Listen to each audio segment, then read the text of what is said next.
নিরামিষ পেঁপে আলু তরকারি রান্না করছি। তো প্রথমে কড়াইটাকে ভালো করে গরম করে নিয়েছি। তারপর কড়াইয়ের মধ্যে দিয়ে দেবো একটুখানি তেল। এই তেলের মধ্যে ভালো করে আলুগুলোকে আগে ভেজে নেব লাল লাল করে।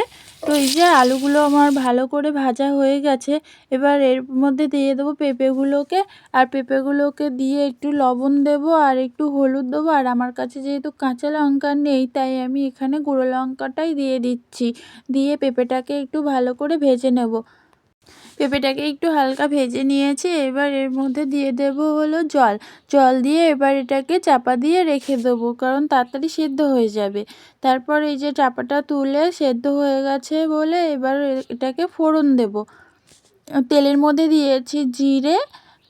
এবার জিরাটাকে একটু লাল লাল করে ভাজা হয়ে গেলে এর মধ্যে এবার তরকারিগুলোকে দিয়ে দেব। দিয়ে তরকারিটাকে একটু ফুটিয়ে নেব। নিয়ে তার মধ্যে দেবো চিনি আর একটু নামানোর আগে দেবো জিরে গুঁড়ো। আর দেখো তরকারিটা কত সুন্দর কালার এসেছে আর কি সুন্দর টেস্ট হয়েছিল। গরম গরম ভাত বা রুটির সাথে খেতে দারুণ লাগবে।